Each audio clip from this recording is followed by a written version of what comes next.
walaupun berasal daripada negeri Perak, saya tidak dibenarkan untuk berkuliah, bersyarah di negeri Perak. Kalau saya bersyarah, saya bisa ditangkap, masuk dalam penjara. Kenapa awak ditangkap? Kerana awak berceramah, membaca ayat Quran, ditangkap. Kerana apa? Kerana mungkin tafsirannya berbeza. Tafsiran saya dan juga tafsiran otoriti agama itu berbeza. Jadi saya boleh katakan, kalau di negeri-negeri di Malaysia yang sama seperti mana Muhammadiyah adalah negeri Perlis.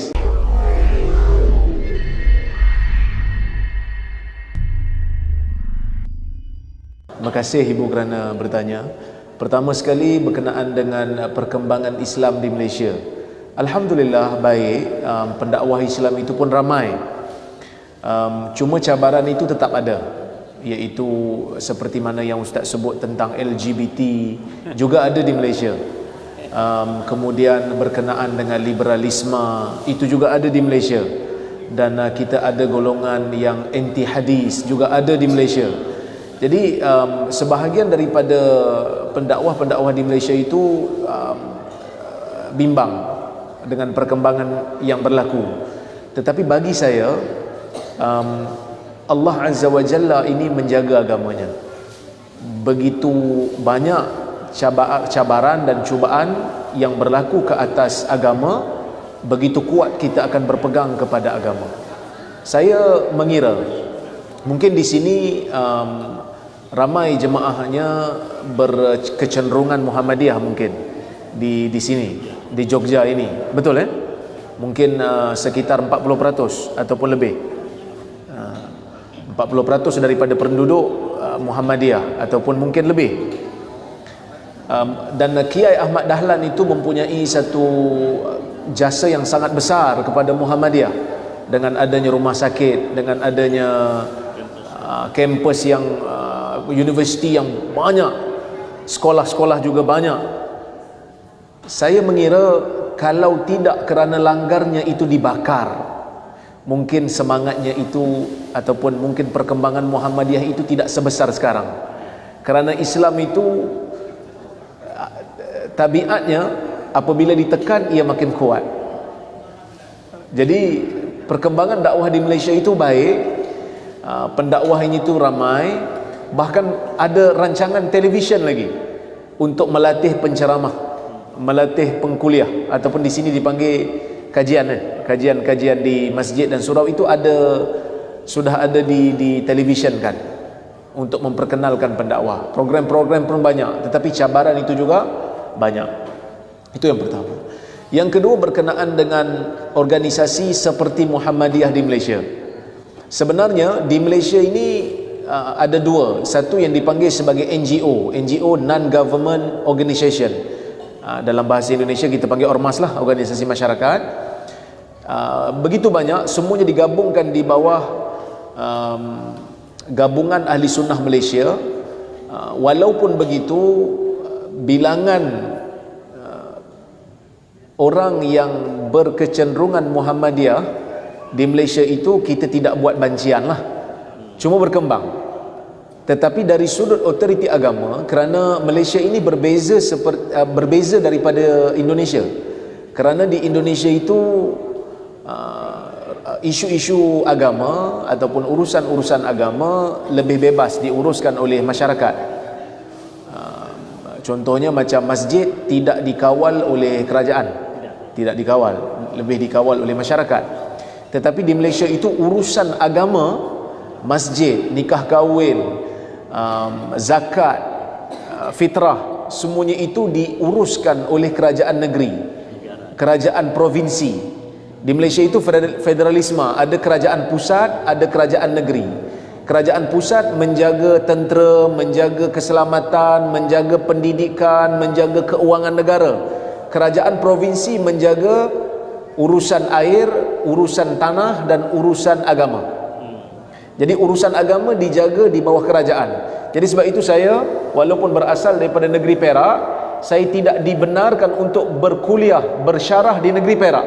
Kalau saya bersyarah, saya bisa ditangkap, masuk dalam penjara. Kenapa awak ditangkap? Kerana awak berceramah, membaca ayat Quran, ditangkap. Kerana apa? Kerana mungkin tafsirannya berbeza. Tafsiran saya dan juga tafsiran otoriti agama itu berbeza. Jadi saya boleh katakan kalau di negeri-negeri di Malaysia yang sama seperti mana Muhammadiyah adalah negeri Perlis. Jadi sebab itu kami daripada delegasi negeri Perlis ini hadir ke Muhammadiyah ataupun hadir ke Jogja pada hari ini nak berjumpa dengan sahabat-sahabat yang lebih berpengalaman di Muhammadiyah. Tetapi negeri-negeri yang lain itu lebih kurang sama seperti NU lah. Lebih kurang sama seperti NU yang bermazhabnya Syafi'i.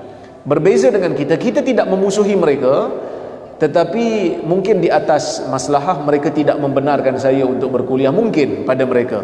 Mungkin mereka juga tak dengar kuliah saya, kerana dalam banyak syarahan-syarahan saya akan menjelaskan pandangan yang berbeza dari sudut mazhab, kemudian saya akan nyatakan pendapat yang saya pilih. Ini seperti tarjih majlis tarjih Muhammadiyah, tetapi itu mungkin menimbulkan rasa kurang senang di kalangan otoriti agama, kerana mungkin sukar untuk mereka nak mentadbir sebuah negeri bila ada yang berkunut, ada yang tidak berkunut, sedangkan kita tidak pernah suruh orang untuk lawan apa yang telah diputuskan oleh kerajaan. Cuma kita minta supaya berlapang dada, seperti mana orang-orang NU dan juga otoriti di Malaysia bila pergi ke Mekah dan Madinah boleh salat subuh di belakang imam Masjidil Haram walaupun tidak berkunut. Seperti itu jugalah kita kalau bersalat di masjid NU, bersalat di masjid negeri Perak ataupun negeri Johor, kita pergi imam berkunut, saya juga berkunut. Cuma kita tidak setuju perbezaan itu menjadi ruang untuk mencaci, memaki hamun. Kadang-kadang kita tersilap dalam meletakkan prioriti. Prioritinya adalah untuk mengamalkan perkara yang dianggap sunat dalam mazhab, dalam satu mazhab. Itu terpulang pada dia, betul. Tetapi kerana nak mempertahankan perkara yang sunat sehingga melakukan perkara yang wajib, melakukan perkara yang haram, memfitnah, memaki hamun, mencaci, ini satu yang tidak seimbang. Ini sesuatu yang tidak seimbang pada syarak. Jadi kita silap dalam meletakkan prioriti. Sepatutnya dalam masalah khilafiyah yang mu'tabar, dalam masalah khilafiyah yang ada ruang untuk kita berijtihad, kita berbeza pendapat dalam keadaan yang harmoni. Awak pegang dengan pendapat yang awak pegang, saya pegang dengan pendapat yang saya pegang. Siddiq Hasan Khan, seorang ulama daripada India, dia ada memberi kritikan kepada masyarakat India pada ketika itu, kerana kita tahu kebanyakan daripada ulama-ulama India itu bermazhabkan dengan mazhab Hanafi, yang mana Hanafi bila mereka bersalat, mereka tidak mengangkat tangan ketika takbir, melainkan hanya untuk takbiratul ihram. Ini berbeza dengan aliran majoriti ulama yang menganjurkan kita untuk mengangkat tangan ketika mana untuk berubah rukun. Nak rukuk kita angkat tangan, bangun daripada rukuk pun kita angkat tangan, betul? Hanafi tak pegang pandangan itu, kerana mereka berpegang kepada hadis, tetapi hadis itu tidak begitu kuat. Majoriti ulama berpegang kepada hadis Ibnu Umar dalam Sahih Bukhari. Siddiq Hasan Khan kata berlaku perbalahan yang dahsyat di zaman dia, sehingga kan mereka bergaduh. Sesiapa yang mengangkat tangan dianggap seperti telah melakukan dosa yang besar, sedangkan mereka tidak pernah menyentuh orang yang tak salat sama sekali. Orang yang mengangkat tangan di dalam salat untuk rukuk dianggap lebih bersalah daripada orang yang berzina, lebih dianggap bersalah daripada orang yang tak salat. Ini tak seimbang kan? Sepatutnya dalam perbezaan pendapat kita meraihkan Ibnu Abbas dan juga Zaid bin Thabit. Zaid bin Thabit lebih tua daripada Ibnu Abbas. Mereka berbeza dalam satu masalah faraid, sehingga Ibnu Abbas mencabar Zaid bin Thabit untuk bermubahalah di depan Kaabah. Mubahalah ini dalam bahasa kita panggil sumpah laknat. Jom kita sumpah laknat. Siapa yang betul diselamatkan oleh Allah, siapa yang batil dilaknat oleh Allah. Keras dalam masalah khilaf, dalam nak mempertahankan kebenaran. Tetapi di luar daripada perbahasan ilmu, ketika mana Ibnu Abbas mendengar Zaid bin Thabit datang ke Madinah menaiki untanya, Ibnu Abbas ambil tali untanya dan dan pimpin Zaid bin Thabit untuk masuk. Sehingga Zaid bin Thabit tanya, apa ini? Dia kata, beginilah kami diajar untuk menghormati orang-orang yang tua di kalangan kami. Zaid bin Thabit minta Ibnu Abbas untuk menghulurkan tangannya. Wahai Ibnu Abbas, hulurkan tanganmu. Lalu Ibnu Abbas menghulurkan tangan. Zaid bin Thabit mengambil tangan Ibnu Abbas dan menciumnya. Sehingga Ibnu Abbas mengatakan, kenapa kau cium tangan saya? Saya lebih muda. Dia mengatakan, beginilah kami diajar untuk menghormati ahli keluarga Nabi kami. Alangkah indahnya ukhuwah Islamiyah, walaupun mereka pernah berbeza pendapat dalam satu perkara, tetapi mereka tetap bersama dan bersaudara di ruang yang lain. Manusia ini berbeza, suami isteri juga berbeza. Takkan sekali berbeza suami dan isteri terus bercerai, kan? Kenapa berbeza? Dia tak suka makan pedas, saya suka makan pedas. Kalau kat cerita Piramli, mau nak ditalak kerana tidak masak sayur asam tak bubuh belacan. Di sini dipanggil terasi lah, kan? Takkan itu saja nak bercerai-berai. Kita berbeza, tetapi berbeza itu dalam lingkungan, dalam ruang lingkup yang dibenarkan. Saya teringat di Perlis, ahli majlis fatwa negeri Perlis kesemuanya mempunyai PhD. Itu syarat Raja Perlis. Siapa nak jadi ahli majlis fatwa perlu ada PhD. Jadi bila dah ada PhD, mempunyai kecenderungan yang berbeza-beza. Ini ada pandangannya, yang ini ada syekhnya, yang ini ada kitabnya. Satu masalah kadang-kadang 3-4 kali mesyuarat nak selesaikan, nak dapat satu keputusan. Kadang-kadang tak dapat satu keputusan. Akhirnya dalam fatwa terpaksa diletakkan dua pandangan. Pandangan pertama, pandangan kedua. Jadi kalau baca fatwa negeri Perlis, kalau ada dua pandangan, maksudnya ahli fatwa tidak bersetuju dalam perkara itu, tak dapat kesepakatan. Tetapi kami masih duduk bersama. Bila berjumpa masih senyum. Saya umpamanya berbeza sedikit dengan Mufti Perlis, sahabat saya. Dalam satu isu mungkin dia pilih pendapat Hanafi, saya pilih pendapat Hambali, tapi kami bersama, kami berkawan, kami bersahabat. Kenapa kita tak boleh buat benda tu dalam ruang lingkup yang lebih luas? Mungkin kerana hasad. Mungkin kerana hasad. Bila tengok orang muda, mungkin ruangnya lebih besar, pengikutnya lebih ramai, oh tak boleh ni, nanti aku tak dijemput lagi, maka aku kena sekat dia. Mungkin itu, kan? Sepatutnya kita melihat orang lebih muda, yang lebih bertenaga, yang lebih kuat, yang lebih ramai orang ikut, sepatutnya kita beri ruang. Kalau ada kesilapan, kita hanya tegur.